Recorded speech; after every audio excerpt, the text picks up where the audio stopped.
የበላይነትን የሚጻረሩ ተግባራት እርሱም እንደሚያውቁት ሰዎች ይታገቱና 1 ሚሊዮን ብር ከፍለው ውጣ ሲባሉ ከኢትዮጵያ ንግድ ባንክ አካውንት ቱ አካውንት ወደዛ ሲሄድ ዛሬም ድረስ የሚያግቱ ሰዎች ለገታቸው ማስለቀቂያ የሚጠይቁት ገንዘብ በዚህ ባንክ በኩል ተላላፊ ይሆናል እና ይሄንን ስለማታውቁት ነው ምን ማለት ነው ነው ወይስ ካሽ ሊሚቴሽኑ ለአጋቾች አይሰራም ወይ የሚል ጥያቄ በጣም ስለሚነሳ በሲሪየስሊ አጽንኦት ሰጥተው ምንድነው እናንተ ስለማታውቁ ነው ምን ማለት ነው እንደገና አካውንቱ ላይ ያለው ገንዘብ የሚታወቁ ሰዎች ነው እየተሳደዱ የሚታገቱት በሚል ምናል ሰምተውት ሊሆን እንደሚችል እገምታለሁ በተለያዩ ማህበራዊ ሚዲያዎችና የውጭ ሚዲያዎች ላይ ሲመላለስ የነበረ ነው ከ1 ሚሊዮን ብር በላይ ዋካችሁ እንደውም ገንዘብ ኢትዮጵያ ንግድ ባንክ አታስቀምጡ ያስቀመጥን ሰዎች እየተሳደድን ነው እየታገትን ነው ሲሉም ሰምተው ይሆናልና ምንድነው እዚህ ላይ ያለው ታሳብ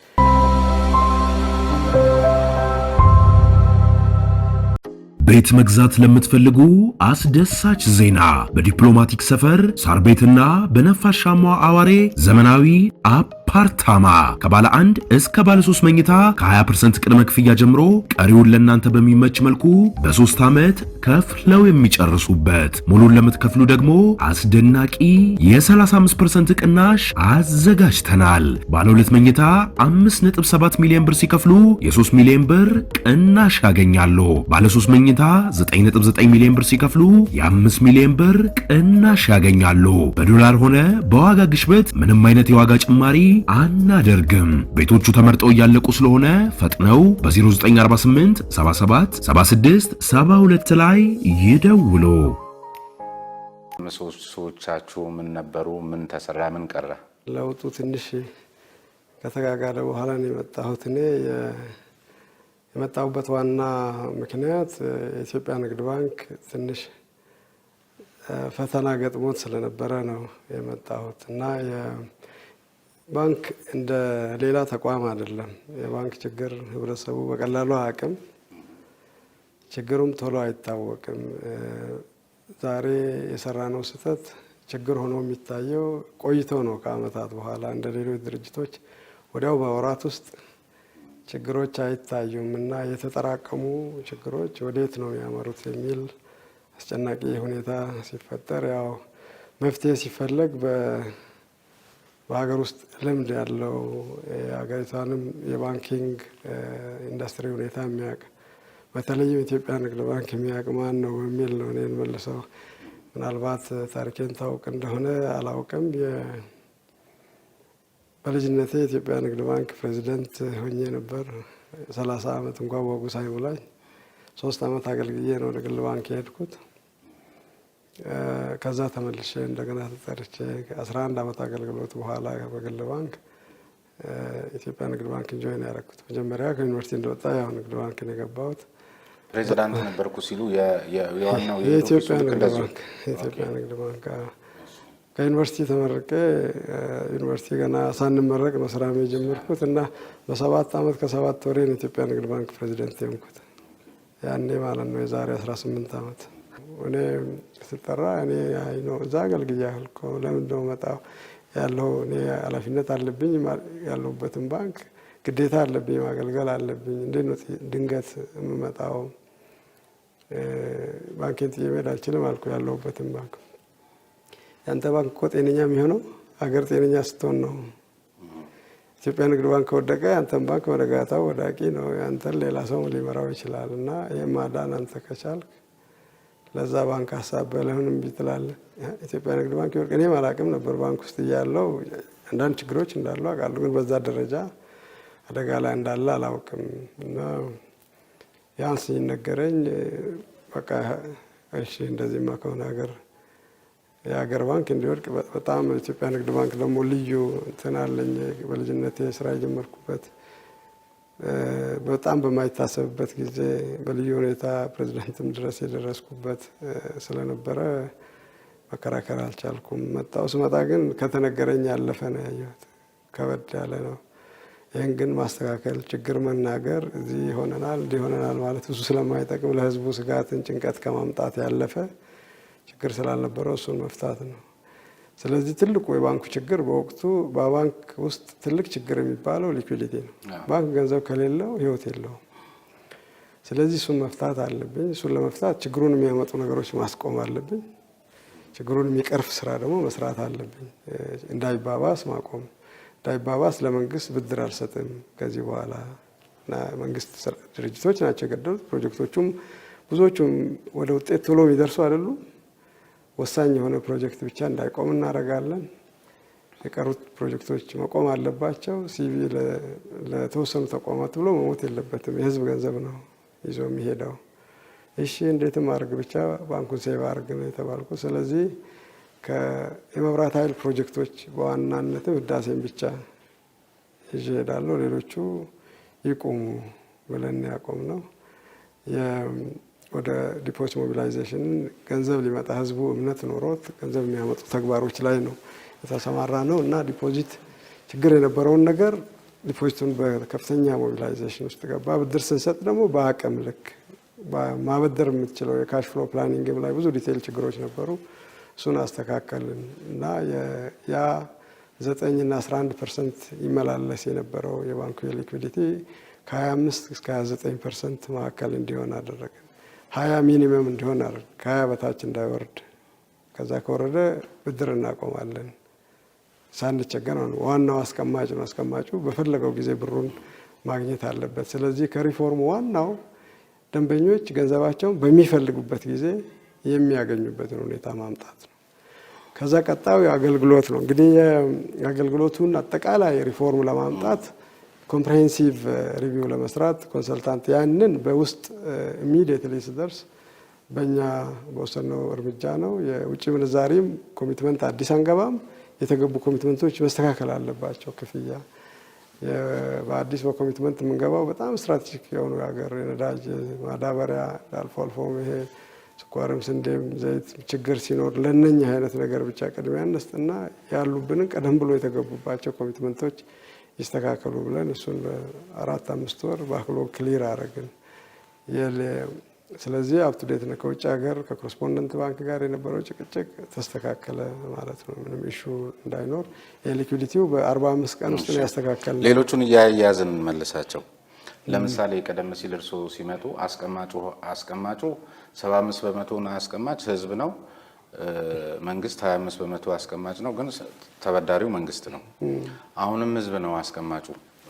ግን ደግሞ በዚህ ሰሞን ከብሔራዊ ባንክ በወጣ ሪፖርት ላይ ወይም ደግሞ እንደዚህ አይነት ሊኩዊዲቲን የሚፈጥሩ ጉዳዮችን እኛ ከመጣን በኋላ ቀርፈናል የሚል ነገር ተናግረዋል። ሰሞኑን በሰማነው ሪፖርት ደግሞ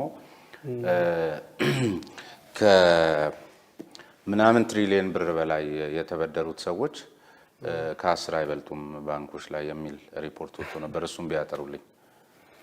ምክንያቱም አስቀማጩ እኛው ነን፣ የሚበደሩት 10 ግለሰቦች ከሆኑ ከቀደመው ስርዓት ጋር ተመሳሳይ ነው በሚል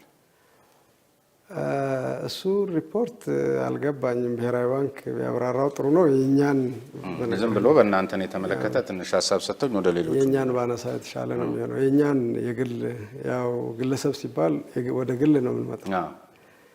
የኛ የግል ተበዳሪ አድጎ አሁን ባለፈው እንዳልኩ ከ12ቱ አሁን አድጎ 20% ደርሷል።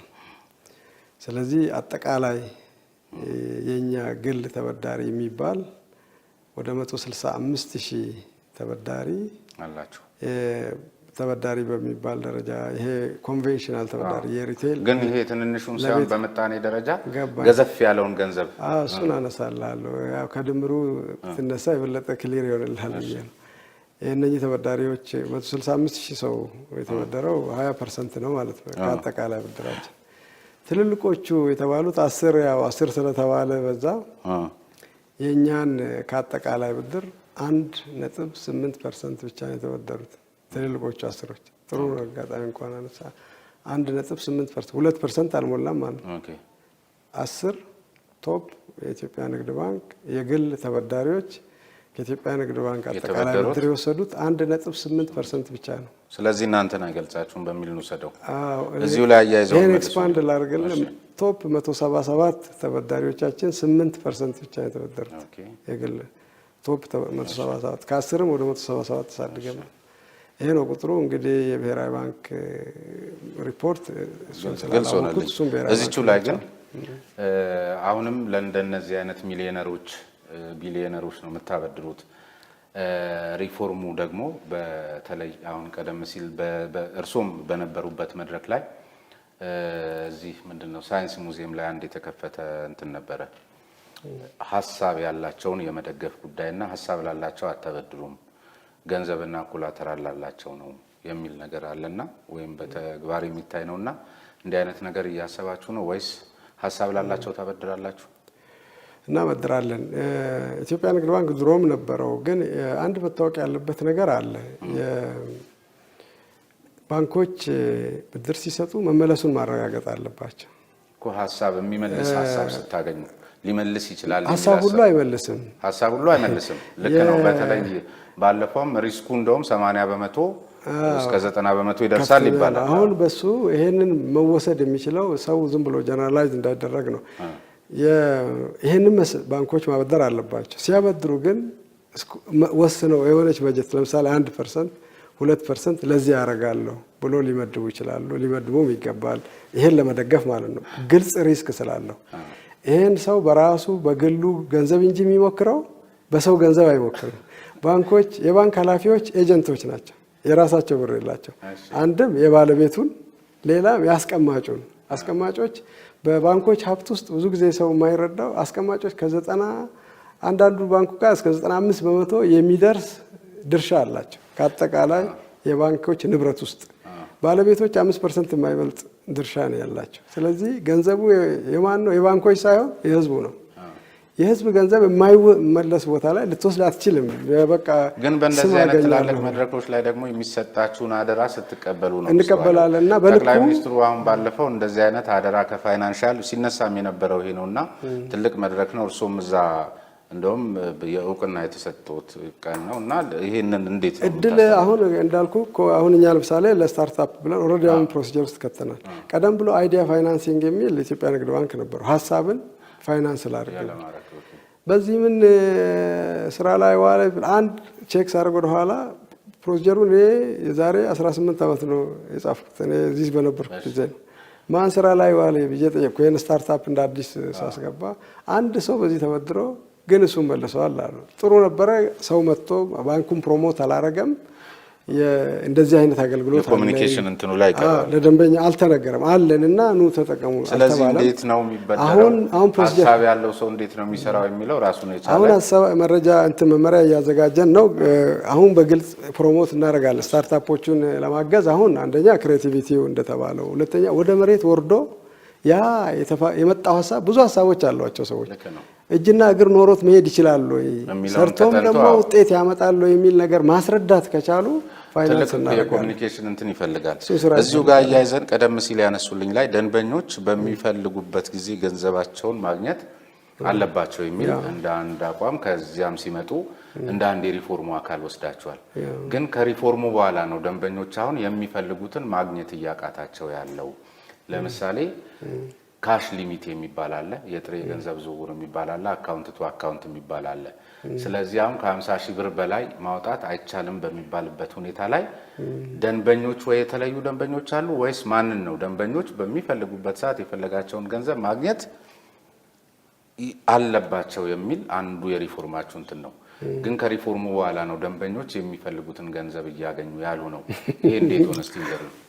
ምን ማለት ነው ካሽ? ያ ይሄ የኢትዮጵያ ንግድ ባንክ መስጠት ስላቃተው ሳይሆን እንደ ሀገር ሕግ ሆኖ በዚህ ተዳደሩ ስለተባለ ነው። እኔ የምሰራው በሀገሪቱ ሕግና ደንብ ነው። እኔ ቅድም ያነሳሁት ነገር ሕግና ደንቡ እየፈቀደልኝ እኔ አቅቶኝ ለደንበኛዬ መስጠት እንዳያቅተኝ ነው የምሰራው። ያን ደግሞ ሊሚት ለምን ተደረገ ወደሚለው እመጣለሁ። የብሔራዊ ባንክም ስርዓት አለው። እሱን ብሔራዊ ባንክ ከራሱም አላመጣው። ባንኮች በጋራ ሆነን ነው ለብሔራዊ ባንክ ይሄ ሊሚት መበጀት አለበት ብለን ያቀረብነው በባንኮች ማህበር። በባንክ ማህበር ላይ ረጅም ጊዜ በአመራርነት አገልግያለሁ። ምክንያቱም ብር ተሸክሞ መሄድ የኢትዮጵያ ልምድ ብቻ ነው። ብዙ ሀገሮች የተዉት ነገር የሆነ ለብዙ ነገር የተጋለጠ ስለሆነ ብር አሁን በጣም ብዙ ብር በሚገላበጥበት ጊዜ ብር ስንከፍል እንቆጥራለን፣ ስንቀበል እንቆጥራለን። ጥፋት ሲመጣ አንድ ለምሳሌ የሆነ ዶክመንት ተሳስተን አንድ ነገር ተሰርቶ ብር ከደጅ ከወጣ በፍጹም ትሬሰብል አይደለም። ክፍያ ከባንክ በማስተላለፍ ክፍያ በሚፈጸምበት ጊዜ ኢቭን ተሳስተ የሄደ መንገድም ቢሆን ተደርሶበት ይያዛል። ወንጀልም ሲከሰት አይደረስበትም። ለትልቅ ወንጀል ምክንያት ይሆናል። ለኮራፕሽን ምክንያት ነው። በቀላሉ ብር ጭነህ ሄደ መስጠት ይችላል። በአካውንት ሲባል እንግዲህ አይና ወጣ ሌባ ካልሆነ በስተቀር በጣም ይፈራል። ብዙን ነገር ሊሚት ስለሚያደርግ ነው ሁሉም ሀገራት ጣሪያ ያበጁት። አሁን አሜሪካ $10,000 በላይ ማንቀሳቀስ አትችልም። በካሽ አታወጣም። ካወጣህ ኦር ያን እንቅስቃሴ ካረክ ኔክስት ዴይ ፖሊስ መጥቶ ለምንድን ነው ያረከው ይላል። ላይከለክል ይችላል፣ ግን ስፔሻል ሪፖርት ነው የሚላከው። በቃ ያንን ኔክስት ሞርኒንግ ተከታትሎ ለምንድን ነው የወጣው ሲሪየስሊ እኛ ሪፖርት የሚደረግ አለ፣ ግን አቅማችን እዛ ደርሶ ሪፖርት የምናደርግለት የፋይናንሻል ኢንተለጀንስ ሴንተር በቃ ኔክስት ሞርኒንግ ሄዶ ሰዎችን ስለማይፋጥጥ ሰው ትልቅ ገንዘብ ያንቀሳቅስ። ኢቭን ትራንስፈር ስታደርግ ከ300,000 ብር በላይ ከሆነ በላይ እንደ ስታንቀሳቀስ ሪፖርት ይደረጋል። ግን ክትትል አቅሙ እዛ አልደረሰም። እንደ ሌላው ሀገር አድቫንስድ የሆኑ ሀገሮች ትራክ ግን ይደረጋል። ስላልተፈለገ ነው ወይስ ስላቃታችሁ? ለምሳሌ አሁን የኢትዮጵያ ንግድ ባንክ ትልቅ ባንክ ነው፣ ብዙ ነገሮችን እየሰራ ነው። እኛማ ሪፖርት እናደርጋለን። ግን ለምሳሌ አሁን ከዚሁ ጋር ተያይዞ ከባንክ ከካሽ ሊሚቴሽን ጋር ተያይዞ አንድ የሚነሳባችሁና በርካታ የኛ የቴሌቪዥን ተመልካቾች በተለያየ ግብረ መልሶቻቸው ላይ በጣም ሲሪየስሊ ከሚያነሱት አንዱ ጥያቄ ለምሳሌ እንግዲህ የሚሰሩ ሰዎች የኛም ጓደኞች እናውቃለን፣ በቀን ከዚህ ብር በላይ ትራንስፈር ማድረግ አችልም ምናምን። ኢቭን እኛ በቼክ አበል ስንወስድ ከቢሮ እኮ ኮንፈርም ተደራርጋችሁ ምናምን ነው የምትፈቅዱልን። እና የባንክ ሊሚቴሽን ያለበት የኢትዮጵያ ንግድ ባንክ አሁን እዚህ ሀገር ላይ የተጀመረ የሕግ የበላይነትን የሚጻረሩ ተግባራት እርሱም እንደሚያውቁት ሰዎች ይታገቱና 1 ሚሊዮን ብር ከፍለው ውጣ ሲባሉ ከኢትዮጵያ ንግድ ባንክ አካውንት ቱ አካውንት ወደዛ ሲሄድ ዛሬም ድረስ የሚያግቱ ሰዎች ለገታቸው ማስለቀቂያ የሚጠይቁት ገንዘብ በዚህ ባንክ በኩል ተላላፊ ይሆናል። እና ይሄንን ስለማታውቁት ነው ምን ማለት ነው ወይስ ካሽ ሊሚቴሽኑ ለአጋቾች አይሰራም ወይ የሚል ጥያቄ በጣም ስለሚነሳ በሲሪየስሊ አጽንኦት ሰጥተው ምንድነው እናንተ ስለማታውቁ ነው ምን ማለት ነው? እንደገና አካውንቱ ላይ ያለው ገንዘብ የሚታወቁ ሰዎች ነው የተሳደዱ የሚታገቱት በሚል ምናል ሰምተውት ሊሆን እንደሚችል እገምታለሁ። በተለያዩ ማህበራዊ ሚዲያዎችና የውጭ ሚዲያዎች ላይ ሲመላለስ የነበረ ነው። ከ1 ሚሊዮን ብር በላይ ባካችሁ እንደውም ገንዘብ ኢትዮጵያ ንግድ ባንክ አታስቀምጡ፣ ያስቀመጥን ሰዎች እየተሳደድን ነው እየታገትን ነው ሲሉም ሰምተው ይሆናልና ምንድነው እዚህ ላይ ያለው ታሳብ? ሚዲያ ላይ እንግዲህ የሰዎች የሚጽፉት ነገር የራሳቸው ዓላማ አላቸው። ኢትዮጵያ ንግድ ባንክ አንድ መታወቅ ያለበት ኢትዮጵያ ንግድ ባንክ የሁሉ ነገር ማዕከል ነው እዚህ ሀገር ውስጥ። ለምንድን ነው ማዕከል የሆነው? ኢትዮጵያ ንግድ ባንክ በሚፈለገበት ቦታ ሁሉ ሊገኝ የሚችል የአገልግሎት መስመር ስላለው ነው። ይሄ እንግዲህ በብራንች 1940 ብራንች አለው። በዲጂታል ቻናል ሞባይል ባንኪንጋችን የትም አገር ሄዶ ውጭም ሀገር ሆነ እዚህም ሀገር ሆነ እንደ ልብ በ24 ሰዓት ማንቀሳቀስ የምትችለው ሲቢ ብር ተብሎ ያንኑ የሞባይል ብር የሚመስል የዋሌት አሁን ቴሌብር ከኛ በኋላ ቴሌብር ብሎ ያወጣው ሲቢ ብርን ተከትሎ ነው። እንደዚሁ ተመሳሳይ አገልግሎት የሚሰጥ ዋሌት ግን በራሱ ኦፐሬት የሚያደርግ አንዳንድ ሂሳብም ሳይኖራቸው ሊከፍቱ የሚችሉት እንትን ነው። በካርድ እንደዛ ብዙ የማንቀሳቀሻ መስመሮች አሉት። ክፍያ ደግሞ በተጠየቀ ጊዜ ይከፍላል። ይሄ እንግዲህ አንድ ነገር ለሆነ ዓላማ ለጥሩ ነገር ዓላማ የምታውለው ሌላ የራሱ አደጋ ይዞ ይመጣል። በተጠየቀ ጊዜ በተፈለገ ጊዜ ክፍያ መፈጸም ስለሚችል ነው ሰዎች እሱን የሚመርጡት። ሁሉም ኢትዮጵያዊ ሊባል በሚችል ደረጃ በሁሉም ባንክ ያለው ኢትዮጵያ ንግድ ባንክ ጋር ሂሳብ አለው። ሌላ ተጨማሪ አንድ ወይ ሁለት ባንክ ሊሚቴሽኑ አካውንት ቱ አካውንት ስንት ብር ነው? ሊሚት የለም። አካውንት ቱ አካውንት የተገደበ ነገር የለም። ለዚህ ካሽ ላይ ገደብ ሲጣል አካውንት ቱ አካውንት አሁን ቀደም ብሎ ብሔራዊ ባንክ ዳይሬክቲቭ ሲያወጣ የካሽ 50,000 እና 75,000 ብሎ ገደብ አረገ። አካውንቱ አካውንትም በቀን በሳምንት ነው 5 ጊዜ ብሎ ገደብ አድርጎ ነበር እንጂ መጠኑ ላይ የለውም። መጠን አልነበር 5 ተብላ እሷም ችግር ናት አንሱ። ምክንያቱም ካሽ ገድበን አካውንት ገድበን ሰው እንዳይንቀሳቀስ ልናደርግ እየሆነ ስለሆነ አንሱ ብለን ብሔራዊ ባንክ አካውንቱን አነሳ። የባንኮች ጥያቄ የደንበኞች ጥያቄ ስለነበረ ማለት ነው። ስለዚህ ሰው ብር ወስዶ ጫካ ይግባ እንጂ አካውንት ያመላልስ። ችግር ካለ ያመላለሰውን ነገር ክትትል ተደርጎ ባንክ ላይ ስላለ ኤቪደንሱ ይያዛል። ስለዚህ ክፍት ተብሎ ጥቆማ ይደርሰናል። ወደዛ እመጣለሁ። ስለዚህ አሁን ክፍት ተደረገ ማለት ነው። መስመሩ ምቹ ነው፣ አክሰሲቢሊቲው ምቹ ነው። ለዚህ ኢትዮጵያ ንግድ ባንክ የተመረጠው። ከዛ እንዴት ነው ሰዎቹ የሚፈጽሙት? አካውንት አልገደብንም። አሁን አንተ እኔ ምን አስገድጄህ ገንዘብ ለኔ እንደምትልክ ማንም የሚያውቅ የለም።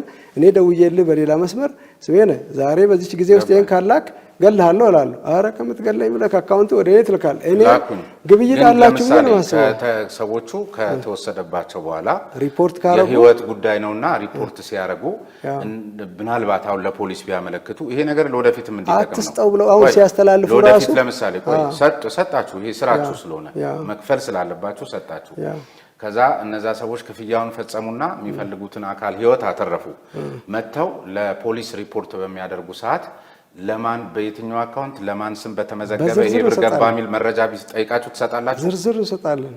ስለዚህ ችግሩ ሌላ አይናገሩም። ቀድሞ ነገር እነኛ ይሄን ያደረጉት ተከትሎ መልሶ አሁንም ይገለኛል ብሎ ስለሚያስብ አይናገርም። ስለዚህ ልክ ነው። ተመልካቾችም የባንኩን ስም ከማጥፋት ባሻገር በዚህ ደረጃ ለሚመለከተው አካል ካመለከታችሁ ንግድ ባንኩ መረጃ ለመስጠት ዝግጁ ነው። እሱም ብቻም አይደለም አካውንቱ ሲከት እንዳያንቀሳቅሰው እኮ እዚህ ልከት ነው ብሎ ቢነግረኝ እኔ ብሎክ አደርገዋለሁ። ብሎክ ያደርጉታል። ግን ስለዚህ ባልተገባ መንገድ ስማችሁ የሚነሳው ይሄ ነው። ሰዎች ይታገቱና ከሀሜት ባሻገር ግብይት ለኛ እኮ እንዴት እናውቀዋለን? ግብይት ነው። ልክ ነው። ጤናማ ግብይት ነው። በሰዎች በግለሰብ መካከል የሚደረግ ግብይት ነውና ምንም መቆጣጠር ዝም ብሎ በየማህበራዊ ሚዲያው ለማሟሟቅ የባንኩን ስም ከማንሳት ግብይት ነው። ግብይት ስለሆነ እናንተ ትከፍላላችሁ። ከከፈላችሁ በኋላ ግን የሚመለከተው የጸጥታ አካል የሚታገቱ ሰዎች ሄደው ቢያመለክቱ ይህን መረጃ መስጠት ይቻላል።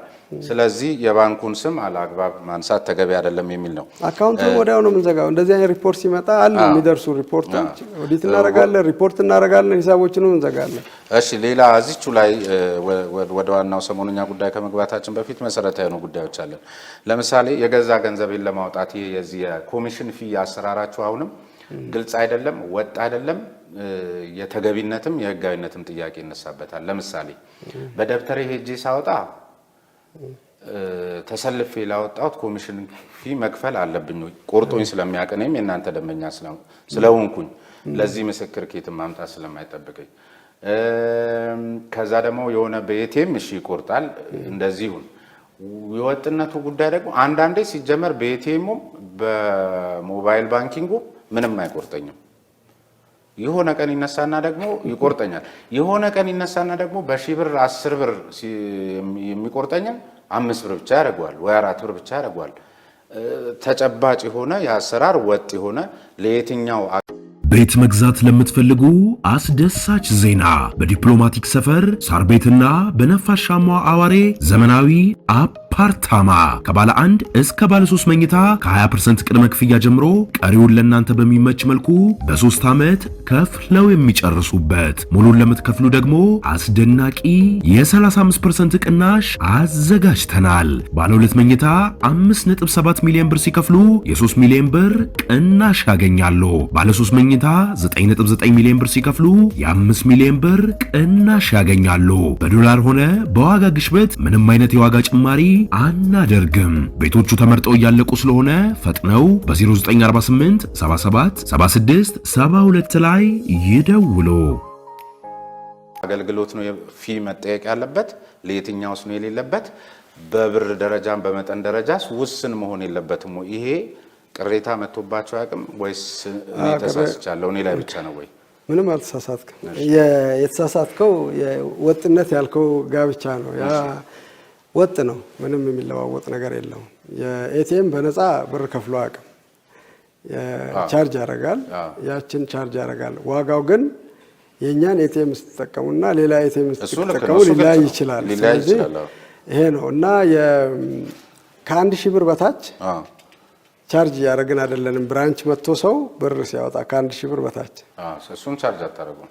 ከዛ በላይ ያለው ነው ቻርጅ የምናደርገው እና ይሄ መረዳት ያለባችሁ ባንኩ እየተወቀሰ ያለው በራሱ መልካም ስራ ምክንያት ነው። መልካሙ ስራ ይሄ ሁሉ አመት በነፃ ስላገለገለ ነው። ነፃ አሁን ለምሳሌ ሬሚታንስ ትራንስፈር ከብራንች ከዛሬ 12 ዓመት በፊት አገሩ በሙሉ ላይ ትራንስፈር ባንክ ቻርጅ ይከፈል ነበር። ኢትዮጵያ ንግድ ባንክ ሰው ባንክ መልመድ አቅቶታል።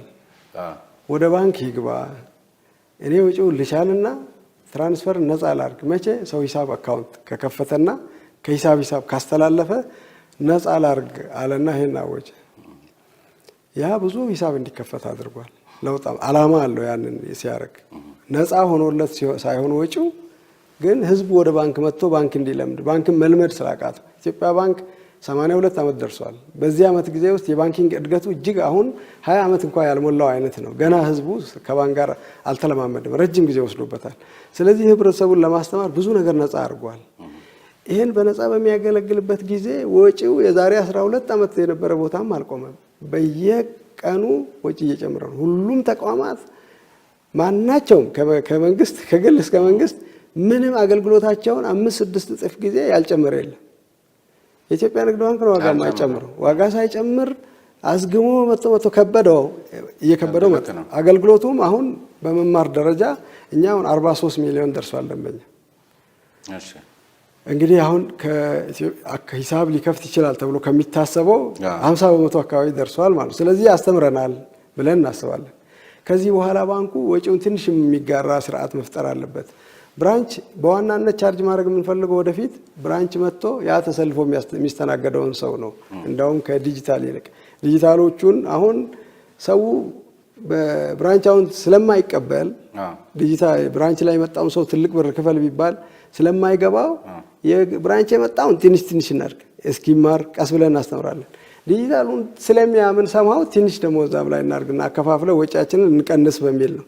ወደፊት ስንሄድ የዲጂታሉን እየቀነስን ምናልባት ብራንች የሚመጣው ላይ ይጨምራል። አንድ ሰው ብራንች መጥቶ ብር ሲያስገባ አውጥቶ ትንሽም ብር ሲሄድ ከ70 ብር እስከ 100 ብር ወጪ ያስወጣናል። ብራንች ገብቶ እንቅስቃሴ ሲያደርግ እኛ ቻርጅ የምናደርገው 5 ብር ነች። ይሄ ለምንድን ነው? ወጪውን የሚመልስ ሆኖ ሳይሆን ሰው እንዲማር ነው። በሌላ ሀገር ብር ስታወጣ በጣም ትልቅ ወጪ ነው የምታወጣው። እኛ ሀገር ህዝቡ አያውቀውም ገና፣ ያ ባንክም አላወቀም። በነፃም ስናገለግል ሁሉም ላይ ቻርጅ አለ። ወጪው ላይ አካውንቶቹ ይለያያሉ። ለምሳሌ ከረንት አካውንት ላይ በነፃ አካውንት ብር እኛ ጋር ያስቀመጠ ላይ ነፃ አድርገናል። ወለድ የምንከፍልበት ላይ ነው ቻርጅ ያለው። ስለዚህ ለዚህ ነው የሚለያየው። አሁን ራስህን ብትሆን አይቀያየርብህም፣ ግን የጓደኛህን ስጠይቅ እሱ አልከፈለም ያለው እሱ ካንተ የሚለይ አገልግሎት ስለሚጠቀም ነው። ኤግዛክትሊ አንድ አይነት አገልግሎት ተጠቅሞ ዋጋው አይለያይም። እኛም ማጥራት ነው እንትናችን ማሳወቅ አለብን፣ ማስተማር አለብን። አዲስ ነው የህዝቡ አላወቀም፣ ግን ህዝቡ ሊረዳልን የሚገባው እኔ አሁን ለቴክኖሎጂ ብቻ ለወጪ ብቻ የካፒታል ኢንቨስትመንቱ ሳይቆጠር በአመት ለቴክኖሎጂ 3 ቢሊዮን ብር አወጣለሁ። ወጪዎች ብቻ ለላይሰንስ ፊ ለሜንተናንስ ተብሎ ወደ ውጭ የሚከፈል ነው በብዛት 3 ቢሊዮን ብር ኢንቨስትመንት በየአመቱ ካፒታል ቋሚ ንብረት ላይ እስከ 2 ቢሊዮን አወጣለሁ አይቲ ላይ። ይሄ እንዲሁ አይሰራም። የሁሉ ህዝብ በየቦታው ሰርቪሱ ለሰከንድም አይቋረጥብኝ የሚል ጥያቄ የሚነሳበት ያለ ገንዘብ የሚሰራ አይደለም እና ከምን እንመልሳለን? ግን የሁሉ ወጪን የሚያወጣ ንግድ ባንክ አይመስልም። ለምሳሌ የኢትዮጵያ ንግድ ባንክና ሲስተም የለም የሆነ ጋብቻ የፈጸሙ የቆረቡ ይመስላል የሚል አንድ እንዲሁም ከተነሳሽነት ጋር ተያይዞ የሚታይ ነገርም እኛም ሰፋፊ ብራንቾች ላይ ስንሄድ የምንመለከተው እዚህኛው መስኮት ላይ ሲስተም ኖሮላት ነው መቼ የምትሰራው። እዚህኛው መስኮት ላይ እየተስተናገደ እዚህኛው መስኮት ላይ ሲስተም የለም ተብሎ ወይም ተገቢ ምክንያት ስራ ላይ አይደለውም ብሎ ማለት ይቻላል። አለበለዛ ኢትዮጵያ ንግድ ባንክ ከግዝፈቱ ጋር የተያያዘ ተነሳሽነት ያላቸው ሰራተኞቹ ሊኖሩት ይገባል። እንዲህ ስለምን ይደረጋል? ከዚያ ባሻገር ይብን ገንዘብ ይዘን ስንመጣ ሲስተም አለ። ልናወጣ ስንል ሲስተም የለም። ምን ማለት ነው? ሲስተም ባይኖርም ትቀበሉናላችሁ። ሲስተም ትሻላለች። በሪስክ ደረጃው ይለያያል። የኢትዮጵያ ንግድ ባንክ እና ሲስተም የለም የሚለው ቋንቋ እጅግ በጣም የተሳሳተ መጥፎ ድምዳሜ ነው። ተቋም ቢኖር ጥሩ ነበር። ስታንዳርድ ይሄን ኦዲት የሚያደርግ በአመት ውስጥ የኢትዮጵያ ንግድ ባንክ ሲስተም ምን ያህል ጊዜ ሰራ፣ ሌሎች በሀገር ውስጥ ያሉ ባንኮች ምን ጊዜ ሰራ የሚለው ቢታይ ጥሩ ነበር። በእርግጠኝነት አንደኛ እንደሞጣ 100% በኮንፊደንስ ልነግር እችላለሁ።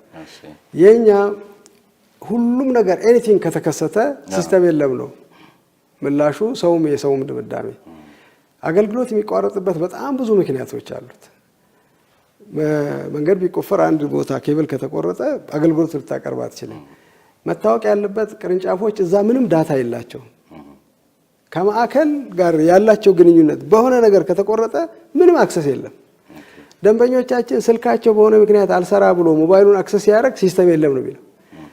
በብዙ እኔ አሁን ራሴም ይገጥመኛል ተደጋግሞ እምቢ ብሎ ደውላለሁ። እናንተ አይሰራም እንዴ ምን አድርጋችሁት ነው እላለሁ። አይ ይሰራል እንደዚህ ምንም ችግር የለም እኛ ጋር ምንም አላየንም ነው። ስልኬ ሪፍሬሽ ሳደርግ ይሰራል። ግን መጀመሪያ እነሱን ብሌም አድርጌ ነው የምነሳው አይሰራም እያልኩ ማለት ነው። እና የኛ ሲስተም ስታንዳርድ አድርገናል። ሁሉም ቻናሎቻችን 99% አቬለብል ናቸው። ሞባይል 100% ነው። ሲቢኢ ብር ብቻ ላይ ችግር አለብን። ይሄ ቻናል የራሱ ኦዲት የሚፈልግ ነው። በብዛት ከሚወዳደራቸው ተቋማት አገልግሎቶችን የሚሰጡ ናቸው። ያንን መስመር የሚጠቀሙት ተወዳዳሪዎች የሆኑ ነገር አለ እና አገልግሎት ላይ ኮንፊደንስ የሌለን ነገር አለ። ከዛ በተረፈ ሌሎቹ አገልግሎቶቻችን በሙሉ 99.9 እንዲገኝ ነው። 100% አይሆንም በብዙ ምክንያቶች እና 99.9 እንዲሆን ነው ፍላጎታችን። 99.8% ቻናሎቻችን በሙሉ አቬለብል ናቸው። አቨሬጅ ነው ይሄ። ሞባይል ባንኪንግ 100% አቬለብል ነው ስሩአውት ዘ ይር አመቱን በሙሉ። በአመት ግን የሆነ የተሰጠች ጊዜ አለች ለጥገና ለሜንተናንስ ተብሎ ዳውን እሷ ብቻ ነች ዳውን ሆኖ ያለውና ይሄንን ሁሉም መስኮት ላይ በተለያየ መልኩ እንዲህ አይነት አናይም። ለምሳሌ አንደኛ የመስኮቱ ጋር ያው ሲስተም የሚባለው እሱ ነው። ብራንች ላይ ስትሄድ ብራንች እንግዲህ በተለያየ ምክንያት ያ ፓርቲኩላር ብራንች አንድ ኬብል የሆነ ቦታ ተቆርጦ ይሆናል የሆነ ነገር ሆኖ ላይሰራላቸው ይችላል። አንዱ ለብቻ አማራጭ አንዱ ብራንች ለብቻ ይሰራል። አይ አንዱ ብራንች አላልኩም እኔ አንድ ብራንች ላይ ሁለት መስኮት ወደ ካውንተሩ ያው ሁሉኑ ለየብቻ ድረስ ለማድረግ ነው። ካውንተሩ ጋር የአንደኛ ይሄ አንዱ ክልክል ነው። ሰራተኛ እያለ ቢሮ ውስጥ ደንበኛም እያለ ይሄን አልሰራም ማለት ነውር ነው። የሰራተኞች ችግር ነው። እሱማ ካሉኝ ማአት እዚህ ተሰልፎ ቁጭ ብሎ ይሄ ቁጥር እየጠበቀ አንዱ ወደ ስንት ነው ወደ 20 ምናምን 7 ወደ 27 ካውንተር ያለው ላይ ብዙዎቹ እዛ ቢሮ ውስጥ ሲርመሰመሱ ያየናቸው ከጀርባ አንድ ሰው ብቻ የሚሰራበትን ብራንች አለ። እሱ ትክክል አይደለም። መልእክት አስተላልፉላቸው። የኋላ ያሉት የሥራ ክፍፍልም አላቸው። ስራው የሚበዛው ወደ ኋላ ይገባኛል። ስራው ወደ ኋላ ነው የሚበዛው። ሰው ያው እዛ ኋላ ሲያይ አንድ ከዚህ በፊት ሪፎርም ስንሰራ ህንድ ሄደን የሆነ ነገር አይቼ ነበር። ካውንት ብራንቹ ስገባ ደንበኛው የሚያስተናግዱትን ሰዎች ብቻ ነው የሚታየው። ፓርቲሽን ሰርተው ከኋላ ያለው ሰው እንዳያይ ያደርገዋል። ሰው ኋላ ያሉትን አታዩም እና ለምንድን ነው እንደዚህ ይሄንን ፓርቲሽን የሰራችሁት ብዬ ስጠይቅ ሰው አሁን ካውንተር ላይ ያለ በሆነ ምክንያት መስራት ያለበት ሲቱ ላይ ከሌለና እዚህ ሰው ካየ እዛ ሰው እየተቀመጠ እዚህ ባዶ ለምን ሆነ ብሎ ይጮህብናል እና ደንበኛው እንዳይከፋው ነው ይሄን የዘጋ ነው እና ምናልባት ያን ማድረግ ሊያስፈልገን ይችላል። እንደዚህ አይነት ነገር አለና የሥራ ክፍፍል አለ። ምሳ ሰዓት ሊሆን ይችላል፣ የሚለዋወጡበት ታይም ሊሆን ይችላል። የሆነ ክፍተቶች ይኖራሉ። ሰርቪስ ችግር ይኖረዋል። ብራንች ላይ ሲወርድ ላይ ያለው ፍላጎትና ስታንዳርድ በጣም 1940 ላይ ሁሉም አንድ አይነት ሊሆን አይችልም። ይሄ አሁን ከሪስክ ጋር የተገናኘ ነው። ገንዘብ ለመክፈል ሂሳብህን ከፍቼ ብር አለህ ወይስ የለህም ብዬ ማየት አለብኝ። እኔ አምኜ ሰጥቻችሁ እናንተ አምናችሁ ወሰዱኝ ምን አለበት? እኛን ምንን አንተን ምንን እቺ በጣም ደስ ትላለች። የኢትዮጵያ ንግድ ባንክ መክፈል ስለሚችል ነው የሚታመነው እና ሁሌ የሚተማመኑበት ምንም ለዚህ ነው። እና አንዳንድ ጊዜ እኮ ሊያውም ምን መሰሉት ዝም ብሎ ስላላዩት ብቻ እንጂ ደብተሬን ከመለማመድ ትራንዛክሽኔን የሚያውቁ የሁል ጊዜ ደንበኛቸው የሆንኩ ምናምኖቹም እኮ ናቸው ይሄን የሚያደርጉት። ማለት በቃ እንዳለኝ ይታወቃል። አንዳንድ በፐርሰናል ያኔ በተቋም አንፈቅድም። በግል ግን ስሜንህን አውቆት አይ ብር አለው እሱ እንኳን ባይኖር ትንሽ ብር ነች የሚያወጣው እኔም ከፍላለሁ ችግር የለውም ሊሰጥህ ይችላል። ግን በህግ አይፈቀድም። ሂሳቡን አይቶ ከሂሳቡ ሳይቀንስ በህግኛ ግን እናንተ እንጂ እንዳመነን እንቀጥል። እናንተ ደግሞ ብር የምንቀበለው ደንበኛን ፕሮቴክት ለማድረግ ነው። እሱም ራሱ በጥንቃቄ ነው። አለቃ ማየት አለበት። በስርዓቱ በልዩ ሁኔታ መመዝገብ አለበት። ያለ ሲስተም ላይ ሳይመዘገብ ብር መቀበል አይቻልም። በልዩ ሁኔታ ነው የሚቻለው። ደንበኛን ደህንነት ጉዳት ላይ ያደርሳል ተብሎ ሲታመን ብቻ ነው ብር አምጥቶ። ምክንያቱም ሲገባ ሳቅ ብር ላስገባ ነው ብሎ ካውንተር ላይ ከመጣ ይሄ ሰውዬ ብር አለው የሚል ሜሴጅ ተላልፏል ማለት ነው።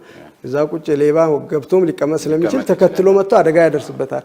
ደንበኛን ለማዳን ብቻ ከሆነ ነው ብር የሚቀበል። ይሄም ጥሩ ሀሳብ ነው። ምክንያቱም ብዙ ሰው እንትኔን ይቀበሉኛል ሲል አሁን እኔ እንኳን በራሴ እኔንም ሴቭ ከማድረግ በፍጹም ክልክል ነው። ለደንበኛ ሲባል ብቻ ነው። እኛ ሲስተም ከሌለ እንዲሰሩ አንፈልግም። አንዱ የኢትዮጵያ ንግድ ባንክ መሰረታዊ በጣም የታየኝ ተመልካቾችም ሊመሰክሩ የሚችሉት እርሶም ሊናገሩ የሚችሉት ጥሩ ከፋይ ነው ለሰራተኞቹ ደሞዝ። በኢትዮጵያ አየር መንገድ ልክ የገዘፈ ተቋም ነው። ብዙ የመንግስት ፕሮጀክቶችን የሚደግፍ በማህበራዊ አገልግሎት ወደ በኋላ እናነሳዋለን። ማህበራዊ ተሳትፎ እጅግ የበዛ መሆኑን እናውቃለን። እና እንደገና በዚሁም ላይ ደግሞ ለሰራተኞቹ ፕሮቶኮል በማሰብ ደግሞ በርካታ ወጪ አውጥቶ እንደዚህ አይነት የሱፍ ልብስ ምናምን ይገዛል ይመስለኛል። ግን አሁንም እዚህ ላይ በኢትዮጵያ አየር መንገድ ስታንዳርድ ልክ ያለባበስ ስርዓትና ስታንዳርድ ግን ያለ አይመስለኝም። ለምሳሌ እዚህ ቤት አሁን ስመጣ እርሱን እንዲሳዩት ይሄ ከረባት የሱፍ ምናምን የእንትኑ ብራንድ መሰለኝ እና አሁን ብራንቾቻችሁ ላይ ብታዩት ተገደው የሚለብሱ የሚመስሉ የሆነ የከረባት ስታንዳርድ የለም ወይ ምላስ የምታክል የሚያደርጉ አሉ። ከሱፍ ልብስ ጋር አንዳንዶቹ ሲኪኒ ይበሉት ምን ይሆነ አሁን እኔና እርሶ ያደረግነው ካልሲ አለ ከሱፍ ልብስ ጋር እንደዚህ ነው የሚደረገው። ቆዳቸው እየታየ ዱርዬ የሚመስል አይነት አለባበስ ደንበኞችን የሚገፋ እንጂ የሚስብ ያልሆነ በቃ እንደዚህ ብቻ ተንጋዱ በዛም በዚህም። ለምንድን ነው ስታንዳርድ የማይኖረው? ይሄን የሚያህል ወጪ ካወጡ ልክ እንደርሶ እንደዚህ አይነት ነው የሱፍ ልብስን ክብር ሁሉ በሚያሳጣ በሚመስል መልክ ዲቃ እንዲ ማህረብ የመሰለ ከረባት እዚያ ሽጉጥ አድርጎ ወይ አንድ አይነት ስሞን። ለምሳሌ ኢትዮጵያ አየር መንገድ ሁሉ ወጥ ነው፣ አንድ አይነት ነው። እንደሱ መኖር የለበትም። ምንድነው መኖር አለበት? መታረብ ያለበት ድክመት ነው ይሄ። ያው ብዙ ፋክተሮች አሉበት። ገዝታችሁ እኮ ነው ትገዛላችሁ። አቃለው ይሄንን ለከረባት ገና እየተገበረው በጀት አላዳረስንም። ባይዞ ተተግብሮም ገና አሁን ነው ዘንድሮ መግዛት የተጀመረውና ተሰፍቶ ይሄን በአንዴ ሰፍቶ የሚያቀርብ እንኳን ተቋም አልተገኘም። ሀገር ላይ 50,000 ሰራተኛ ነው ያለን። ስራ አስኪያጆች ብቻ 1940 ብራንች የሚያስተዳድር ማለት ነው። በዚህ ሁሉ ውስጥ ችግር ያለበት አለ። ቁጥጥር ለማድረግ የሚያስፈልግ ከኢትዮጵያ አየር መንገድ ጋር ለመወዳደር የሚችሉ ተቋሞች አይደሉም። አንድ ቦታ ነው ያለው ኢትዮጵያ አየር መንገድ። ኢንፎርስ ማድረግ ይችላል። እኔ አሁን እዚህ ሄድ ኦፊስ ላይ እንደዚህ አይነት ነገር እንዳይሆን መቆጣጠር ይችላል። የኢትዮጵያ አየር መንገድ አንድ ቦታ ስለሆነ አይደለም። የኢትዮጵያ አየር መንገድ በመዳረሻዎች ላይ ሁሉ የኢትዮጵያ አየር መንገድ ሰራተኞች አሉ፣ የቲኬት ኦፊሶች አሉ። የቁጥጥሩ ቅለት እንጂ ስርዓት አለ። ከሴቶቹ እስከ ወንዶቹ አይሮፕላን ላይ ግቢ ውስጥ ወዘተርፈ ካልቸር ነው። በብዙ ጊዜ ነው የደረሰው። እኛም አሁን ጀምረናል። ቢልድ ነው። አየር መንገድ የተናነሰ እድሜ የለውም። ትልቅ ግዙፍ አይደለም። ዩኒፎርም በማልበስ የመጀመሪያ ጊዜያችን ነው። ቀደም ብሎ ሰራተኛው በራሱ ጥሩ እንዲለብስ ድሮ ጥሩ ይለብሱ ነበር። ያው ቁጥር ሲበዛ እየበከነን ነው። መመሪያ በጣም በቂ ያለ መመሪያ አይደለም። መመሪያው ማስተግበር የኢትዮጵያን ሕዝብ ሕግ ጠፍቶ ነው እንደ ወንጀል የሚሰራው። ሕጉ እኮ አለ። መመሪያ ይበቃው ወይ? በመመሪያማ ቢሆን ስንት መመሪያ አለ። ለምሳሌ የብራንች ማኔጀሮች እንደው በመጀመሪያ የብራንች ማኔጀሮች ኢንፎርስመንቱም በቀጠራ ለብሰው አሪያ በድክመት በወስደው ነው ጥሩ የሚሆነው። አሪያ መሆን ለምሳሌ ማኔጀሮቹ አሪያ መሆን ችግሩ ከነሱ ነው የሚነሳው። ያውቃሉ እነሱ በዝርዝር። ባንኩ በጣም ብዙ ወጪ አውጥቶ ነው ባይዞ ይሄን ወጪ ያወጣ ነው። ለሲኒየር ማኔጅመንት ብቻ ነው ትንሽ ኮስት እንዲጋራ ያደረግ ነው። እነኚህ አሁን ታች ያያችሁት በሙሉ በነፃ 100% ባንኩ በነፃ ሸፍኖላቸው ነው እና በአግባቡ መጠቀም አለባቸው። በአግባቡ የባንኩን ስታንዳርድ ጠብቆ ስርዓቱ ተነግሯቸዋል፣ ኮሙኒኬት ተደርጓል። ትግበራ ላይ ነው ችግር ያለው። አክሽን ወስደን ወደ ስርዓት መመለስ። ግን ደግሞ አያምርም። በቃ እዚሁ ይንገሯቸው። አያምርም። እንደሱ አይነት ከረባት ታልስ የሚለው አያምርም፣ ለማንም አይጠቅምም። ሌላው እዚህ ጋር ዋናው የዘረፋውን ጉዳይ እናነሳለን። ቶሎ ቶሎ ሌሎቹን ልጨርስ ብዬ ነው።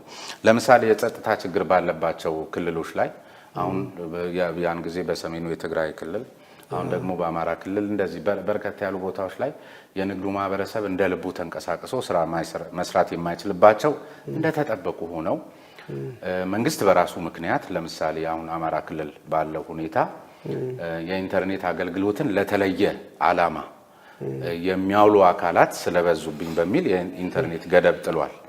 ነገር ግን ደግሞ እነዚህ ክልል ከተሞች ላይ ከናንተ ተበድሩ በርካታ ንግድ የሚሰራ እንትን አለ ወይም ያን ንግዱን የዚህ የሲቢ እንትኑን ወይም ሞባይል ባንኪንጉን እንዲህ ከባንክ ጋር የተያያዘ አገልግሎት ሊሰጥ የሚያስችል የኔትወርክ እንትን ከቴሌኮም ጋር ሆናችሁ ካላረጋችሁ በስተቀር ያልሰራው ሰውዬ ነገ ብድር ክፈል ሊባል ነው ወይ? እሱ ባላመጣው ጣጣ ያን ለንግዱ ለስራው የሚፈልገውም ሰው ነው አብሮ ይሄን የኔትወርክ እንቅስቃሴ ያጣው። አሁን ልክ እናንተ እዚህ በደረሰባችሁ ዳሜጅ ልክ ከናንተ ተበድረው እነዚህ አካባቢዎች ላይ ኢንቨስት ያደረጉ ኢንቨስትመንታቸው የወደመ በኔትወርክ የተነሳ ስራ መስራት ያልቻሉ ተበዳሪዎች አሉ። እንዴት ሊመልሱ ነው? ምንድነው መጨረሻው? ንብረታቸው ተሸጦ ነው የሚመልሱት። በጣም በሚያሳዝን ሁኔታ። ለምንድነው ይሄ ንብረታቸው እስከወደመ እንደዚህ ይላሉ? የብዙ ጊዜ ከወደመ ያው እንከስራለን ካለ ግን እነሱ ይከስራሉ። ምንድነው ሪስኩን እነሱ በዋናነት የሚወስዱት? እኛ ቅድም እንዳነሳሁ የኛ ብር የለንም። ያስቀማጭ ከእናቶች መቀነት ላይ የተሰበሰበ ብር ነው። ልምርለት የሚችልበት መሸፈኛ መንገድ የለኝም። የኢትዮጵያ መንግስት ይሄን ዋስትና ስርዓት የለውም። አሁን ለምሳሌ ዱባይ ወለዱስ ላይ አሁን ለምሳሌ አደጋ ሲደርስ አሁን ዱባይ ሰሞኑን በጎርፍ መንግስት ነው ይከፍላል። ጦርነት ነው በቀን ወለድ ይቆጥራል። ማቆም አልችልም። ምክንያቱም ቆጣቢው ላይ እኔ እዚህ ከፍላለሁ። እንዴት አድርጌ ነው ማቆመው? በቃ ምንም እያዘንኩ እያለቀስኩ ንብረታቸው ሸጣ ምንም ላድን አልችልም። በተለይ ከዚህ ሰሞኑን ከገጠማችሁ ዝርፊያ ጋር ተያይዞ በርካታ መግለጫዎች ሰጥታችኋል። ስለዚህ ተደጋጋሚ ነገር አናነሳም፣ ግን በጣም ክሊር መሆን የሚገባቸው መሰረታዊ ጉዳዮች ስላሉኝ ነው። ለምሳሌ በቀደም ከመዘረፋችሁ አስቀድሞ ዘረፋው ከመከናወኑ አስቀድሞ በሃይማኖት ሽፋን ስም የኢትዮጵያ ንግድ ባንክ ደብተር ተረግጦ ኮኔክት አድርጌዋለሁ ከኤቲኤሙ ጋር ምናምን በዛልኝ እልል እየተባለ ባንኩ ወይም ስሙ ተደፍሯል። ይህ የህግ ተጠያቂነት አያስከትልም ወይ? የራስን ገንዘብ ያልሆነን ገንዘብ መሻትና ማጭበርበርን የሚያስለምዱ የሚመስሉ ሰበካዎችና ምናምኖች ዘመኑ ተኝተ የምትበላበት ዘመን እንዲሆን ጠርቻለሁ ምናምን እርሱ አይተው ይሆናል እልል እየተባለ ግን ደግሞ በነገራችን ላይ እኔ ይሄን ለዚህ ኢንተርቪው ስዘጋጅ ባደረስኩት ጥናት እነዚያ ሰዎች ወደው አይደለም 500 ብር ነው አካውንቴ ላይ ያለው ግን 500 ሺህ ብር አደረገልኝ እልልል የምትለው ሴትዮ ለካስ በምን ሲስተም እንደሆነ ወይም የሆነ ነገር ያስተላለፉትን መሰለኝ ፎርዋርድ ይደረግላታል። እዛው ጋር እልል የምትለው እዛ ቴክስት ሜሴጅ ላይ አይታ ነው ስትመጣ እናንተ ጋር ባዶ ነው። ግልጽ ሆነሎት እና እዚህ ጋር ዝም ብላችሁ የምታዩት ምን ማለት ነው? ዝም ብላችሁ ስላያችሁ መሰለኝ አመት 2 አመት ይሆናል እንዲህ አይነት ጭፈራ ከተጀመረ።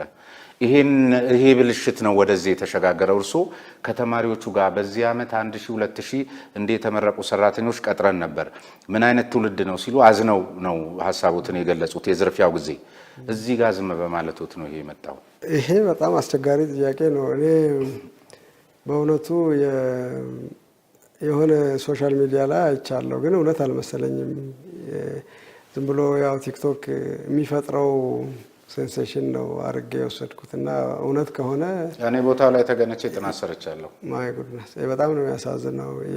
እንዳው ህዝቡ ይሄ ምንም ማድረግም የምንችልም አይመስለኝም። ትንሽ ከበድ ያለ ነው ጉዳዩ። አንዳንዶቹ ኮንትሮት ተመዝግበው በዛ ተቋም ነው የሚያባዙ በዛ በስብከቱ ተቋም ተመዝግበዋል። ስለዚህ ማህበር አላቸው። ለምሳሌ የሃይማኖቶች ጉባኤ የሚባል ተቋም አለ። ህግና ስርዓት መከበር አለበት። ተመሳስሎስ ተሰርቶ ቢሆን የእናንተ ደብተር የተከበረው ደብተር የኔ የኢትዮጵያ ንግድ ባንክ ሁሌም የሚተማመኑበት ባንክ ብዬ ያወጣሁት ደብተር አዳዲሶቹ ህፃናቶቹ ለቡክ ያልደረሱ ልጆች ሲያዩት ምን እንዲሉ ነው? ይሄ እንዴት?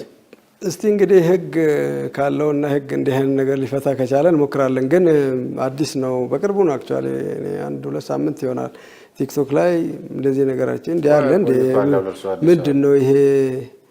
አይ በቃ ሰዎች ፈጥረው እንደሚያደርጉት ነው እንጂ እኔ ሰው ልጅ እንደዚህ ያስባል ብዬ ማሰብ አልችልም። በፓስቡኬ ላይ ብር ዘሎ ይገባል ብሎ የሚያስብ ትልቅ ችግር ነው። እንግዲህ በዚህ ዘመን በ21ኛው ሴንቸሪ እንዲህ አይነት አስተሳሰብ ብዙ አይጠበቅም። እኔ ህዝቡ እንዲገነዘብ ማለት የምችለው ሃይማኖት አይመስለኝም። ይሄ አክቹአሊ ሰዎች በግልጽ ሰው ያታለሉ ነው። የኢትዮጵያ ንግድ ባንክ የሰውን ገንዘብ አትመኝ ነው። የኢትዮጵያ ንግድ ባንክ በጸሎት ሂሳብ ላይ የሚጨመር ቁጥር የለም። ይሄንን ህዝቡ መገንዘብ አለበት። ሰርተህ ለፍተህ ያገኘው ነገር በጸሎት እንዲበረክትልህ ማድረግ ትችላለህ እንዳይባክንብህ እና ይሄ ከየትም ጋር ከፓስፖርት ጋር ከማንም ሊያገናኝ አቅም ያለው ሰው የለም እዚህ ምድር ላይ እና ይሄ ህዝቡ አይሳሳት ማለት ብቻ ነው የሚችለው። ከበቀደሙ ዝርፊያ ጋር ተያይዞ በመሰረታዊነት አንድ ሁለት ጥያቄዎች አሉኝ። የመጀመሪያው ቤት መግዛት ለምትፈልጉ አስደሳች ዜና በዲፕሎማቲክ ሰፈር ሳር ቤትና በነፋሻማው አዋሬ ዘመናዊ አፓርታማ ከባለ 1 እስከ ባለ 3 መኝታ ከ20% ቅድመ ክፍያ ጀምሮ ቀሪውን ለእናንተ በሚመች መልኩ በ3 ዓመት ከፍለው የሚጨርሱበት ሙሉን ለምትከፍሉ ደግሞ አስደናቂ የ35% ቅናሽ አዘጋጅተናል። ባለ 2 መኝታ 5.7 ሚሊዮን ብር ሲከፍሉ የ3 ሚሊዮን ብር ቅናሽ ያገኛሉ። ባለ 3 መኝታ 9.9 ሚሊዮን ብር ሲከፍሉ የ5 ሚሊዮን ብር ቅናሽ ያገኛሉ። በዶላር ሆነ በዋጋ ግሽበት ምንም አይነት የዋጋ ጭማሪ አናደርግም። ቤቶቹ ተመርጠው እያለቁ ስለሆነ ፈጥነው በ0948 77 76 72 ላይ ይደውሉ። ድርጊቱን የፈጸሙ ሰዎችን እንዲመልሱ ጥሪ ያደርጋችሁ ነበር። እንዲመልሱ ጥሪ ስታደርጉ ደግሞ ከተጠያቂነት ነፃ እንድትሆኑ ብላችኋል። እውነት ከተጠያቂነት ነፃ ሆኑ የመለሱት? ከተጠያቂነት ነፃ ሆኑ እንዴት? የህግ የበላይነት አንድ። ሁለተኛው ከዚሁ ጋር የሚያያዘው ያልመለሱ ናችሁ ስትሉ ደግሞ በየብራንቾቻችሁ ላይ ፎቶግራፋቸውን ጭምር በስማቸው ገልጻችኋል። ምን አገባችሁ እናንተ? ንጹህ ሆኖ የመገመት የሰው ልጅን ህገ መንግስታዊ መብት መጻረር አይደለም ወይ? ይሄን ማድረግ የሚችለው ፍርድ ቤት ብቻ ነው። ፖሊስም ፍርድ ቤትን አስፈቅዶ ለመያዝ አስቸጋሪ ከሆነና በልዩ ሁኔታ ካልተፈቀደ በስተቀር የኢትዮጵያ ንግድ ባንክ እኚህ ሰዎች ዘርፈውኛል ብሎ የሰዎችን ፎቶግራፍ መለጠፍ በራሱ ህገ ወጥነት ነው። እንዴት? ማን ስለሆናችሁ ነው የለጠፋችሁት? እነኚህን ሰዎች ወዲያውኑ እኛ አሁንም ዛሬም ድረስ ወንጀለኛ ናቸው አላለም። ይሄን ገንዘባችንን ወስደዋል ነው። ገንዘባችንን እንደወሰዱ ደግሞ 101% እናውቃለን። እነሱ አልወሰድንም አሉት፣ ቀሩ፣ አልመለሱላችሁም። ይሄን ማድረግ ያለበት ፍርድ ቤት ነው። ለምን እናንተም ይሄን ስርዓት ተከትላችሁ? አሁን እኮ እኔና እርሶ እኮ በህሊና እንተዋወቃለን። ተዘርፎባችኋል፣ ምንም ጥያቄ የለውም። እዛ አይታችሁ እኮ ነው አይደል? እንደ እንትኑ ላይ ነው እኮ ልክ እኮ ናችሁ። ወስደውባችኋል እያልከኝ ያለው ይሄን እጅህን ፍርድ ቤት ነው ፈርዶ ያንተ ነው የሚለው ይለጥፍ። እናንተ ለምን ለጠፋ? ይሄ ምን ማለት ነው? ወደ በለጠፉ እንሻገራለን። አቅም ያላቸው አካላት አሁንም ህግና ስርዓትን ተጻረው ባሹት ጊዜ የፈለጋቸውን የማድረግ ልምምድ ውስጥ እንዳንገባ እሱን እንትኑ ራሽናሊውን አስረዳለሁ። እኛ አሁን ከዚህ በኋላ 15000 ሰዎች ገንዘባችን ወስደዋል። ይሄንን እናውቃለን። ሌላ ይሄን ስለመሆኑ የሚያስረዳን አይደለም። ሰራተኞች ስንት ይሆናሉ? የእናንተ ሰራተኞች ወስደውባቸዋል። ሰራተኞች የሰረዙ ሁሉ አሉ በሚባል ሰምተናል። አይደለም በዛ ደረጃ የደረሱ ሳይሆን የሰራተኞች ወደ 30 እንደዚህ የሚሆኑ ሰራተኞች በአጠቃላይ በአገሪቱ ካሉ ሰራተኞች ያ ትራንዛክሽን ተሳትፈው አሉ የወሰዱ የትንንሽ ሳንቲሞች ናቸው። እነሱ እንደዚህ ሄቪ ገንዘብ አልነበረ እና ያው ግን ኢንቮልቭ አድርገዋል። አንዳንዱ ለሙከራ ነው። እኔ እንደዚህ ወሬ ስለሰማው ችግር ደርሶ እንደሆነ ለማየት ብዬ ነው ያደረኩት። የተለያዩ ምክንያቶች ያቀርባሉ። ገና ኦዲት ላይ ምክንያታቸውን በደንብ አይተን ውሳኔ ከስራ የታገዱ ኦልሬዲ አግደናቸዋል እና ግን እየተጣራ ነው ጉዳያቸው። መጨረሻ ውሳኔ አልደረስንም። ግን እኮ ሳያስበው ጤናማ ግብይት ውስጥ ያለ ደንበኛችሁም እዚህ ውስጥ እኮ የገቡ ነበሩ ነበር። ግን ያላሰበው እኮ ገንዘብ አለው ባላንስ ውስጥ እና ነፃ ወጣ በዛ። ግን ከራሱ ገንዘብ በላይ የወሰደውን ነው ወደዚህ። ይሄም ሆኖ እኛ በአንዴ ወንጀለኛ እኮ አላልንም። ገንዘባችን ትርፍ ወስዳቸዋል መልሱልን አለ። መለሱ ብዙዎቹ። በዛ ጥሪ ያስተላልም ደጋግመን ተናገርን። የመጀመሪያ ነገር የሆነው አሁን መልኩን ዛሬ ያለንበት ቻፕተርና የመጀመሪያው ይለያያል። እሁድ ቀን የነበረው ታሪክ የኢትዮጵያ ንግድ ባንክ ማን ብሩን እንደወሰደበት አያውቅም የሚል ነው የመጀመሪያው። ይሄን ሶሻል ሚዲያው በተለይ በደንብ የሚቀልድበት ቲክቶኩ በደንብ አሳምሮ ሲያወጣው የነበረ ነገር ነው። አያውቅም። አይ እናውቃለን መልሱልን ስንል አያውቅም። ኧረ ተው መልሱ እናውቃለን እኛ ሁሉንም ሲስተማች ማንም ከውጭ የኛን ሲስተም አልነካም። ሲስተማችን በራሳችን ኤረር ሰርተን ነው ገንዘብ እየመለሰ ሲሰጣቸው የነበረው የራሳችን ሲስተም ነው። ብራችንን መልሱ፣ አንድ ሳምንት መልሱ፣ በቀጣዩ ሳምንት አሁን እንግዲህ ከዚህ በኋላ ያሉትን ስም እናወጣለን። አታውቋቸውም፣ አታወጡም። ቀጣይ ስም ብቻ አውጥተን አንቆምም፣ ፎቶአቸውን እናወጣለን። የታውቃልና ሪከርድ የላቸውም። ሰዎች ምስላቸው ያለ ፈቃዳቸው ወደ ፍርዱ እንሸጋገራለን። ሰዎች አይደለም ማንም ሰው ከህግና ከህግ በላይ መሆን ተፈቅዶለት ነው እንደሰረቀው አይደለም። እሱን ነው መጠየቅ። እሱን ለመጠየቅ የማንም ሰው ምስል ያለ ፈቃዱ ሊሰራጭ አይችልም። በህገ መንግስቱ አለ ያለ ፈቃዱ ሊሰራጭ አይችልም። እንግዲህ ካለ ማን ነው ምስል አታሰራጭ የሚል ህገ መንግስት ላይ አልተጻፈም። ህገ መንግስቱ እንደኮ ያለ ፈቃዱ ተጽፏል። ምስሉን ማሰራጨት አይቻልም። እሱንም ይጨምራል። በምን ኢንተርፕሪቴሽን ይሄ 15000 ሰው በኮንቬንሽናል ህግ ሊፈታ የሚችል ችግር አይደለም። አንድ ማወቅ ያለባቸው ነገር ሰው ሲቹዌሽኖች አንድ ሰው በፍርድ ቤት ውሳኔ ሳያገኝ ንጹህ የሆኑ የመገመት መብት አለው የሚል በህገ መንግስቱ ተጠቅሷል። ይሄን ሰውዬ እናንተ እኮ ይሄን ወስዶብኛል ብላችሁ ነው የገለጻችሁ። አልያ እኮ ስለወሰደባችሁ ለፖሊስ ትነግሩትና ፖሊስ ደግሞ ሰውየውን ሲያጣ ፍርድ ቤት ያስፈቅድና ይሄን ገሌ የተባለን አካል መያዝ ስላልቻለን ባለበት እንዲያዝ የሚል ፍርድ ቤት ፈቅዶ ነው። እናንተ ሳታስፈቅዱ በእናንተ አርማን የለጠፋችሁት ነው። እኛ ኔሚንግ ኤንድ ሼሚንግ የሚል ህግ አለ። ስሙን አውጥተህ ይሄ ሰውዬ ብሬን ወስዶብኛል ያያችሁ ንገሩትና ይመልስ። ተባብረው ቢከሷችሁ ካሳ ይተሰጣል። ይክሰሱ፣ ካሳ እንከፍላለን። ይምጣና ይጠይቀኝ። እኔ ሰርቅ ያለው ስሜን ግን ለጠፈ ብሎ ይከራከረኝና እንከራከራለን። እኔ ብኖርበት አረጋው ነበር። እኔም በቂ ኤቪደንስ ያቀርባል። እኔ ብኖርበት እንደውም ያንን መጀመሪያ ቀላን ሞራል የለም። ግን በዚህ አጋጣሚ ለህዝቡ 25 ሚሊዮን ብር ብቻ ነው ተቀበለ። ገና እዚሁ ላይ ያይዘው ይመልሱ ስላለ ትራንዛክሽን ሞኒተር የሚያደርግ ቡድን አላችሁ። የውስጥ ችግር ተፈጥሮ ነው በሰራችሁት ይላል ይሄ የሆነውና ይሄ ቡድን ጤናማ ግብይት አድርጎ ነው የወሰደው። እንግዲህ ግን እዛ ላይ አይታይም ወይ ሞኒተር ሲያደርጉ? ለምሳሌ አብዛኞቹ ተማሪዎች ሆነው ነው የተገኙት እና እነዚህ ተማሪዎች የሆነ ከሺህ ብር ከ2,000 ብር በላይ አብዛኛውን ጊዜ አካውንታቸው ላይ የሌለ ትራንዛክሽናቸው በጣም ውስን የሆነ ይሄ ጉዳይ ደግሞ የተፈጸመው በዚያ ላይ ሌሊት እንዴት ማየት አቃተው? እንዴትስ መጠርጠር ተሳነው? ያንን ጤናማ ያልሆነ ገንዘብ ሲዘዋወር ሲያይ የሚል ከዚያ በዚህ ቀዳዳ ተጠቅሞ ነው እርሱ በሰጡት መግለጫ ላይ ያቺን የሆነ ነገር ለማሳደግ የሚባል አንድ እንትን ኦቶማይዝ አድርጋቸው የነበረ አሰራር ነው የተፈጠረው። ከዚያ እሱን ቀዳዳ ተጠቅመው ነው የዘረፉት ሲሉ እሱን ቀዳዳ ከየት አግኝተው ነው መረጃኝ ተማሪዎች በአንድ ሌሊት በመላው ሀገሪቱ የሚገኙ ተማሪዎች ይሄን ሲያረጉ ከናንተ ሰራተኞች ጋር ሊንክ የላቸውም ወይ? ይሄ መረጃ ዞሮ ዞሮ ከዚህ ወጥቷል ማለት ነው እኚህ ተማሪዎች ሲዘጋጁ ነው ወይስ እንዴት ነው? እኔ ያልገባኝ ምንም ሊንክ የለም። ለኦዲት ለማድረግ ተሞክሯል። እስካሁን በተደረገ ሙከራ ከውስጥ መረጃ የሰጠ ነገር ምልክት የለውም። ምንድነው ግብይት ስታረግ የምታየው ነው ችግሩ። እነሱ ቀዳዳ አለው ብለው አይደለም ግብይቱን ያደረጉት። በሁሉም ጊዜ 24 ሰዓት ግብይት አለ። ትራንስፈሩን ሲያደርግ ትራንስፈር አድርጎለታል፣ ባላንሱን አልቀነሰው ሜሴጅ ስለሚደርስ ማለት ነው። ባላንሱን ዘሴም ይነግረዋል። አሁንም ስራ ያስተላልፍ ያንኑ ባላንስ ይነግረዋል። ባላንስ ስለሚያዩ ማለት ቀሪ ገንዘባቸውን ሲያዩ የሆነ ችግር እንዳለ ጠረጠሩ ማለት ነው። ከዛ መነጋገር ጀመሩ። ከዩኒቨርሲቲ አሁን ልጆቹ ዩኒቨርሲቲ የበዙት አንደኛ አይተኙ ማታ ለማጥናት የሚቆዩ ናቸው። ግሩፖች ደግሞ አሏቸው እና በካምፓስ ግሩፕ አለ፣ በባች ግሩፕ አለ። ከዛ በቃ ሊንክ አድርገው ከአንዱ ዩኒቨርሲቲ ወደ ሌላ እየተሰራጨ የተባዛው በዚህ ነው። ስለዚህ በመጀመሪያ ለኖርማል ግብይት ባረጉት ነው ችግሩን ያዩት።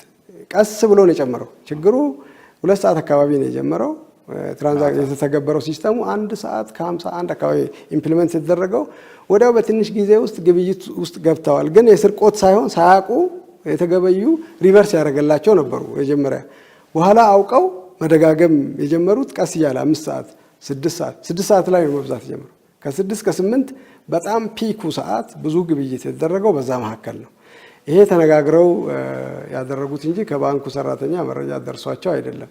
ሞኒተሪንጉ ጋር ያልከው ትራንዛክሽኑ ብዙ ነገሮች ናቸው ለሞኒተሪንግ እንዳይደርስ ያደርገው። አንደኛ የኛ ሲስተምም የሞኒተሪንጉ አይነት ፎከሱ ጉለት እንዳለበት በዚያ ያውቀናል። ትኩረት የሚያደርገው አንደኛ ከውጭ የሚመጣ ኃይል የሚያጠቃ ነገር ዲፌንድ ለማድረግ የቆሙት፣ ሁለተኛ ትልልቅ ግብይት ትልቅ ገንዘብ ቢንቀሳቀስ ምንድነው የሆነው ብሎ ማየት የሚችል ነገር ነው። ሶስተኛ ኮኔክሽን ላይ ዳውን መሆን እንደዚህ የሚቋረጥ ላይ ነው ትኩረቱ። ሰርቪስ እንዳይቋረጥ በየቦታው የተለያዩ ቦታዎች እንዳይቋረጥ ማየት ነው። ይሄ ሁሉ ኖርማል ነው። አሁን የሆነው ትንንሽ ገንዘብ ነው። በ200 300 3000 4000 እቺ ናት 1000 ጊዜ ተገላብጣ ብዙ ገንዘብ የሆነችው። ገንዘቡ ትንሽ ነው ተማሪዎች ስለሆኑ ትልቅም ገንዘብ ስለሌላቸውና ከሁሉም የቁጥጥር ስርዓት በታች ሆነ። አሁን የግብይት ብዛትን እንደ ፓራሜትር አለማስቀመጣችን ነው ፍላግ ያደርግ ነበር። አሁን ከዛ በኋላ ከዚህ ሌሰን ወስደን ብዙ ነገሮች ይቀየራሉ። ሌላ የሆነ ይሄን የሚቆጣጠር የፍሮድ ቲም አለ።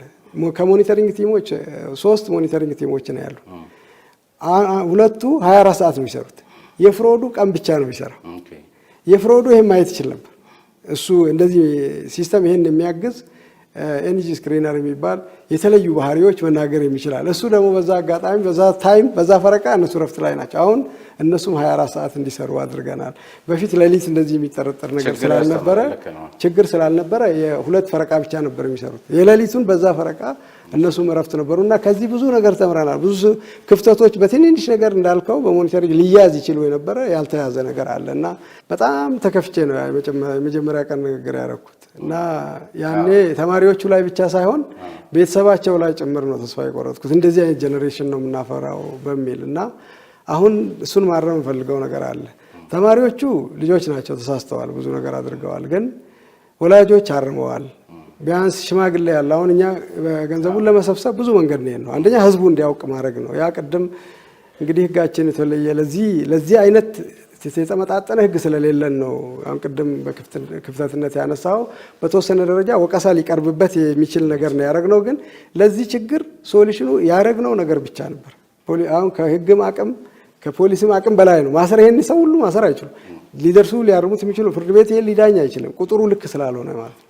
ስለዚህ ለዚህ ትክክለኛው ሶሉሽን እሱ ብቻ ነው፣ የህግ ላይ ጥያቄ ቢነሳበትም ማለት ነው። አማራጭ ስላልነበረን ነው ያንን ያደረግነው። እሱም በማድረጋችን ህዝቡ እንዲያውቀው ሆነ። በማወቃቸው በተለይ ስማቸው ሲጠራ ህዝቡ ተሰልፎ ይመጣ። ስንደውልም ለቤተሰቦች፣ ለልጆች፣ ለእህት፣ ለጓደኛ፣ ለወላጅ ነው የተደወለውና ያ ሁሉ ህዝብ መጥቶ ከፈለ። ዛሬ 25 ሚሊዮን ብር ብቻ ነው የቀረው። 801 ሚሊዮን ውስጥ 25 ሚሊዮን በዚህ ጊዜ ውስጥ ገንዘብ ጠፍቶ በዚህ ሬት የተሰበሰበ በኢትዮጵያ የለም። 96.8% ደርሰናል አሁን ኮሌክሽን። ስለዚህ ምንም እንኳን ልጅ ቢያጠፋም ወላጅ መጥተው አርመዋልና እኔ የኢትዮጵያ ህዝብ አሁንም ጨዋ ነው። አሁንም ያ ወላጅ አለ፣ አሁንም አዋቂ አለ። ለሽማግሌ ስንነግር ነው አሁን አንዳንዱ ባለቤቶቹ እንደዚህ ከሌ ልጅ እንደዚህ ወስዶብናል ብለው ልጆች በብራንቾቻችን አሰልፈን ዘመድ አዝማድ ሽማግሌ ላይ ሁሉ ደውሉ ብለን ተደውሎ ያናገራቸው ቀስቅሶ ጎትቶ አምጥቶ እንዲከፍሉ ሲያደርግ ነው የነበረውና ሽማግሌም አለ ጨዋ ወላጅም አለ ለማለት ነው። ልጆቹ ቢያጠፉ የሚያስተምራል እና ሁኔታው አስደንጋጭ ነው። እኔ 15000 ሰው ሲሰርቅ ትንሽ ሁኔታው ከገንዘቡ በላይ ያን ሁሉ ህዝብ ማጣታችን ነው ያሳዘነው። ቀደም ሲልም እርስዎ የተናገሩት ነው ከእያንዳንዱ መቀነት ላይ ተፈስቶ የሚሰበሰብ ገንዘብ ነው። ይሄው ገንዘብ ደግሞ ተመልሶ ፋይናንስ የሚያደርገው የሁላችንንም ቤት ነው። ስለዚህ በዚህ ደረጃ መታሰብ አለበት። እርሱም በዚያ ሰዓት ላይ ይሄን ቢያደርጉ ሊገርም አይገባም። ይቅርታም የሚያደርግ ማህበረሰብ ስላለን እኛም በዚሁ አጋጣሚ ይሄንኑ መልእክት ነው የምናስተላልፈው። ግን በዚህ ደረጃ ሊያዋርድ የሚችል የሚያወርድ ነገር መሰራት እንደሌለበትም በዚሁ አጋጣሚ እናምናለን። ውድ ተመልካቾቻችን ከአዲስ ዋልታ ነጻ ሀሳብ የውይይትና የክርክር ፕሮግራማችንን ከኢትዮጵያ ንግድ ባንክ ፕሬዝዳንት አቶ አቤ ሳኖ ጋር ያደረግነው ይህን ይመስል ነበረ። በርከት ያሉ ጉዳዮች ቢኖሩንም በመሰረታዊነት ግን ሊነሱ የሚገባቸው እርሳቸውም ካላቸው ጊዜ አኳያ ከኛም ጊዜ አኳያ ገንዘብ የሚያንቀሳቅሰው ይሄን ያህል ሰዓት ማስቀመጥ ተገቢም አይደለም፣ ነውርም ነው። ግን መረጃው መሰጠት ስላለበት ባንኩን በልኩ መታወቅ ስላለበት ነው ይሄን ያደረግነውና በአዲስ ዋልታ ነጻ ሀሳብ ተመልካቾች ስም እጅግ በጣም ነው ስለሰጡኝ ጊዜ የማመሰግነው። ስሜ ነባይ ፈርስ ነኝ። ሳምንት እንገናኛለን።